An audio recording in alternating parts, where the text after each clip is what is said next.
وَلْتَكُنْ مِنْكُمْ أُمَّةٌ يَدْعُونَ إِلَى الْخَيْرِ وَيَأْمُرُونَ بِالْمَعْرُوفِ وَيَنْهَوْنَ عَنِ الْمُنْكَرِ.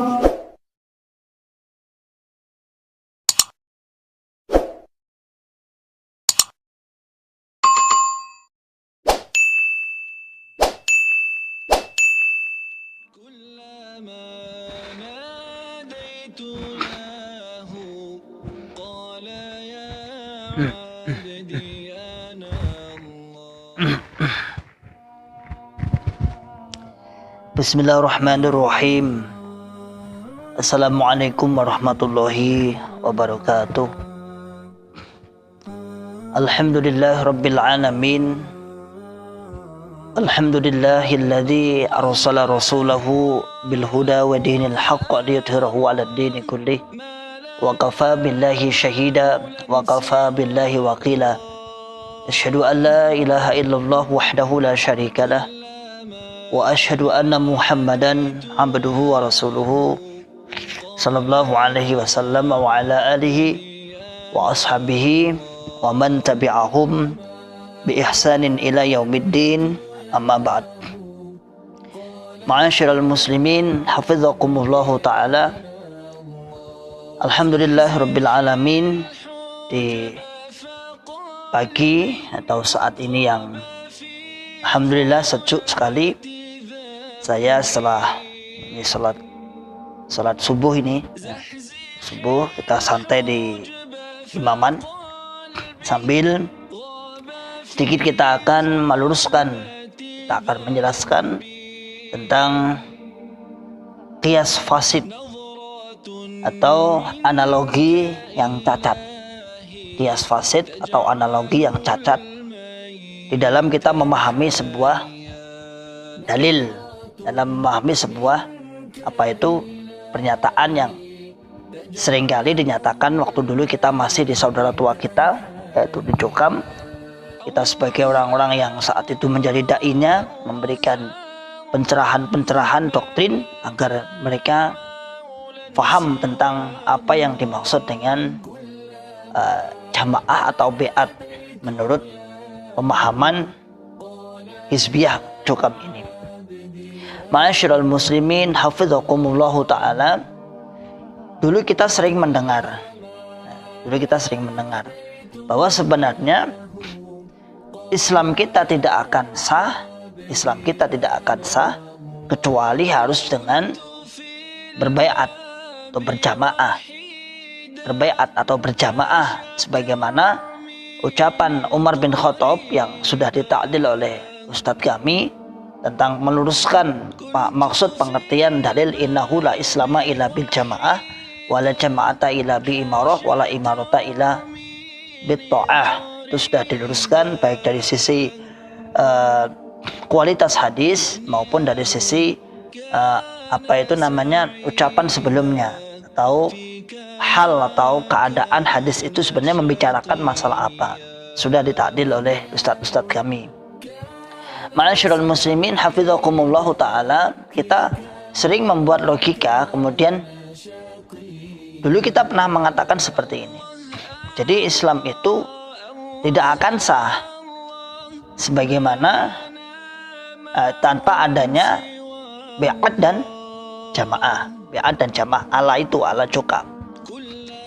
Kemudian ada yang bertanya, bukannya Islam itu adalah bunyal Islamu ala khamsin, sebagaimana sabda Nabi Muhammad SAW yang masyhur kita kenal dengan ucapan bunyal Islamu ala khamsin, syahadatu alla ilaha illallah wa anna Muhammadar Rasulullah wa iqamis shalah wa ita'iz zakat wa shaumu ramadan wa hajjul baiti man istata'a ilaihi sabila. Terdiri dari 5 perkara atau 5 rukun Islam, yaitu syahadat, salat, zakat, puasa, dan haji bila mampu. Kemudian kita memberikan penjelasan saat itu.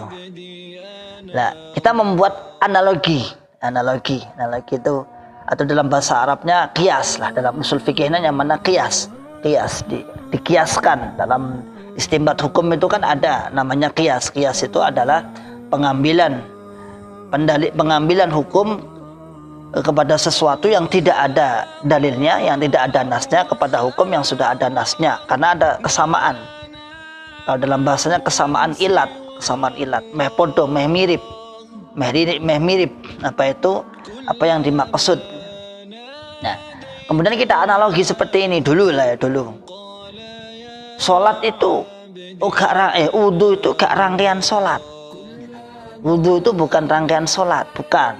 Tetapi sholat tidak akan sah tanpa adanya wudu. Sholat tidak akan sah tanpa adanya wudu. Nah, analogi seperti itu, pengkiasan seperti itu, walaupun pengkiasan tadi pengkiasan itu sesuatu yang tidak ada dalilnya kepada sesuatu hal yang ada dalilnya dibandingkan, karena ada kesamaan ilat namanya. Nah, antara jamaah dan antara sholat dan wudhu itu sudah ada dalilnya masing-masing. Jadi kalau dikias, ya enggak, wong podo nek nase kok dikias, ya gugur, kiasnya itu gugur. Wong sama-sama ada dalilnya. Kecuali kalau enggak ada dalilnya, misalnya zakat itu ada yang pakai kurma, lah kemudian pakai beras, nah, itu bagaimana? Nah, ulama-ulama membuat pengkiasan beras, misalnya beras itu kemudian dikiaskan sebagaimana kebutuhan pokok atau kebutuhan pokok yang lainnya, itu karena nggak ada dalilnya, tapi kesamaan ilat ada. Ma'asyiral muslimin hafizakumullah ta'ala, kita kembali ke awal. Jadi kita sering menggunakan dalil adalah sebagaimana wudu. Kita dalam berpikir simpel aja bahwa sholat itu sebagaimana Islamnya, kemudian jamaah itu sebagaimana wudunya, kan gitu toh. Sholat sebagaimana Islamnya, kemudian jamaah atau biat sebagaimana wudunya. Dalam benak kita, dalam benak pikiran kita kan seperti itu. Karena bapak-bapak pengurus atau mubalik atau kita dulu menjelaskan bahwa Islam ya bener Islam, tapi kurang sah karena belum berbiat sebagaimana orang yang sholat. Sholat itu nggak sah kalau belum wudu. Ya, ini adalah analogi yang sungguh luar biasa ini, yang hampir menggiring opini, hampir menggiring pikiran kita yang kurang cerdas terutama, yang akan berpikir, oh iya, memang bener biat itu enggak rangkaian Islam, tapi pengesah Islam. Perbandingannya adalah memang bener wudu niku rangkaian sholat itu kan ada sendiri. Rangkaian sholat itu ada sendiri. Nah, walaupun syarat sahnya sholat juga dengan wudu, tetapi di dalam wudu itu sendiri ada namanya kaidah syarat dan rukunnya wudu sendiri. Zaman mumet pokoknya itu intinya. Jadi dalam sholat sendiri itu kan memang ada salah satu syaratnya, ada Islam, kemudian suci, termasuk punya wudu itu ada syaratnya seperti itu. Nah, wudu sendiri adalah sebuah ibadah di luar sholat. Ya. Sedangkan perbandingan atau analogi biat adalah sebagaimana yang dikatakan tadi, biat itu sebagaimana wudu, walaupun di luar sholat tapi dia pengesah sholat. Nah, sama bahwasanya biat itu walaupun di luar Islam tapi sebagai pengesah Islam, analoginya wudu tadi. Ma'asyiral muslimin hafizakumullah ta'ala, di sini ada beberapa hal kiasan yang hampir kita akan terpengaruh atau seakan-akan waktu dulu dia mantap gitu. Nah, coba kita pikir sebentar. Sebenarnya dahulu mana wudu dengan sholat? Dahulu mana? Dhisik endi wudu karo sholat? Udah pasti Anda akan menjawab bahwa dahulu wudunya dulu.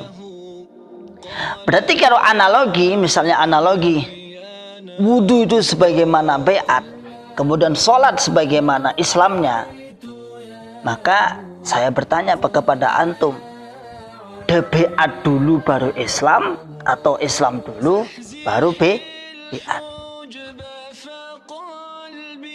Bisa diikuti? Insyaallah para subscriber atau para penonton Aklis Salim, Ribat Aklis Salim seharusnya bisa berpikir cerdas. Saya ulangi lagi, kalau wudu Wudu dianalogikan, dikiaskan sebagaimana jamaah dan biat. Sedangkan sholat dikiaskan sebagaimana Islam. Maka kita lihat dulu alurnya.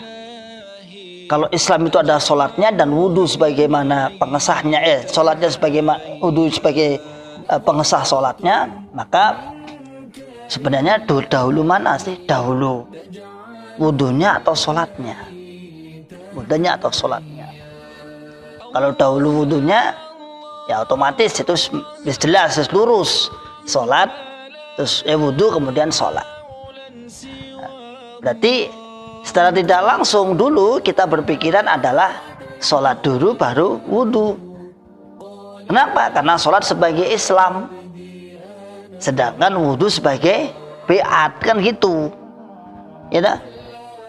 Kan dulu bapak-bapak pengurus atau para ulama-ulama kita sendiri sih dulu menerangkan seperti itu. Jadi memang jamaah itu nggak masuk dalam rukun Islam, nggak ada rukun Islam. Tetapi ini sebagaimana wudu tidak masuk dalam rukun sholat, tapi dia sebagai pengesah sholat. Ma'asyiral muslimin, hafizakumullahu ta'ala. Analogi itu namanya qiyas fasid, analogi yang cacat. Analogi yang cacat. Jadi kalau digandengnya itu serah nyambung, gak nyambung. Mosok jamaah dhisik lagi Islam.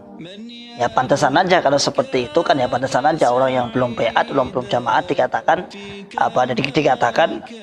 belum Islam. Ya.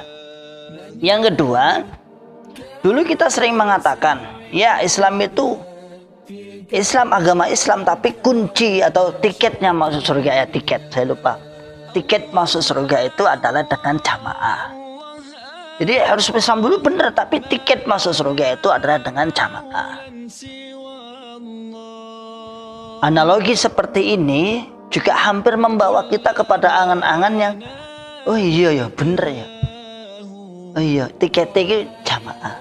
Kita terhipnotis karena pertemuan-pertemuan yang setiap hari dilakukan, baik tingkat bawah sampai tingkat atas, seminggu 3 kali, seminggu 2 kali, yang isinya hanya itu saja.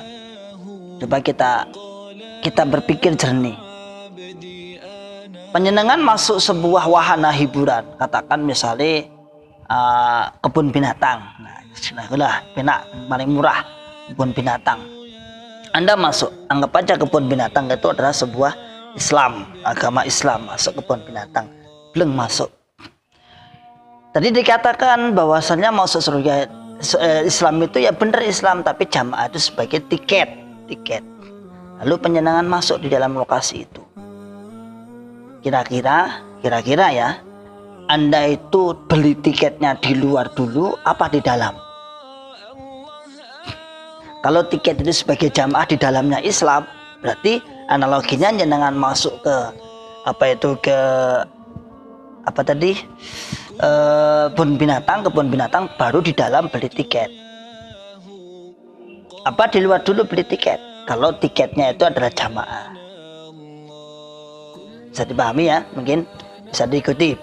Jadi kalau tiket ini adalah jamaah atau biat, berarti penjenengan menempatkan apa? Penjual tiket ini di dalam hiburan, di dalam tadi kebun binatang tadi. Kira-kira ada nggak seperti itu?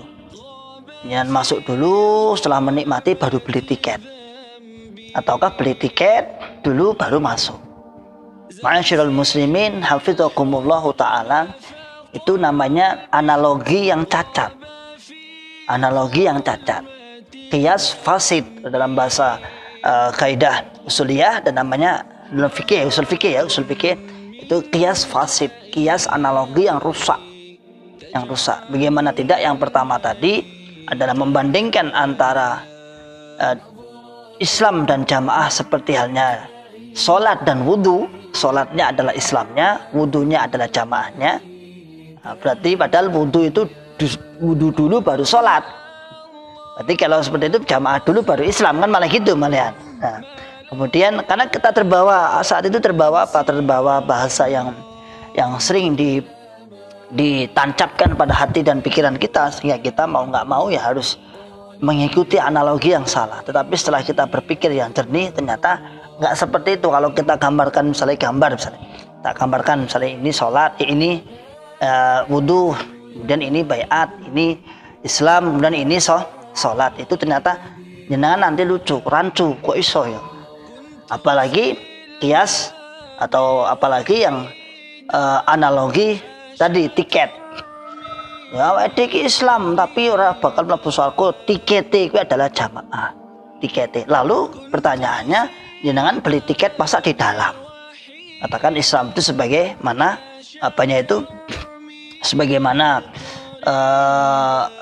tadi saya katakan kebun binatang atau tempat wisata, wahana wisata, setelah antum masuk di dalamnya baru beli tiket. Setelah antum masuk baru beli tiket, itu kan nggak masuk akal juga, gitu. Mestinya jenengan tuku tiket dulu di luar.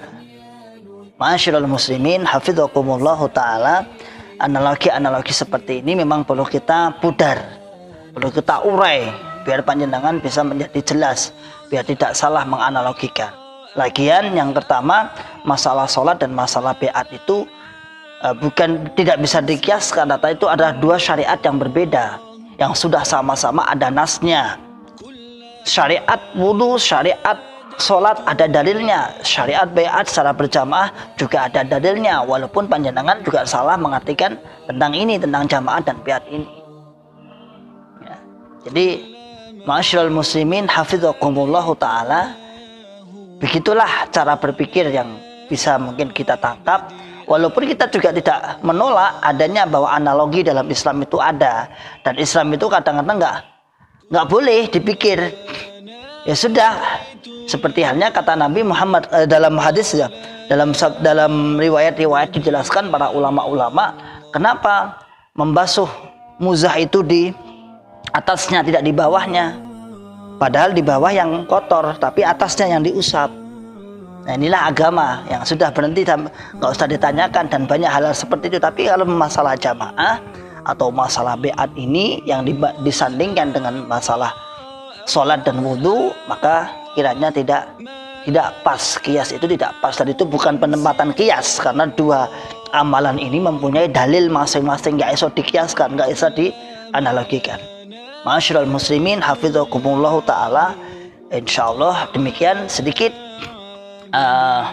obrolan kita santai ini pada pagi hari ini, di pagi yang cerah ini. Semoga Anda selalu beraktivitas, berakal yang selamat, berpikir yang cerdas, berpikir yang tajam, dan semoga selalu haus untuk mencari ilmu, selalu haus untuk belajar kepada ustadz-ustadz yang benar, yang lurus. Dan semoga Anda tersadarkan apa yang menjadi saat ini menjadi belenggu Anda, seperti takfiriyah, seperti hizbiyah, asabiyah, yang hulu, yang berlebihan, yang itu yang akan menyebabkan kita semua menjadi salah dalam memahami sebuah ayat. Wa akhiru da'wana alhamdulillahirabbil alamin. Salam akal yang selamat. Assalamualaikum warahmatullahi wabarakatuh.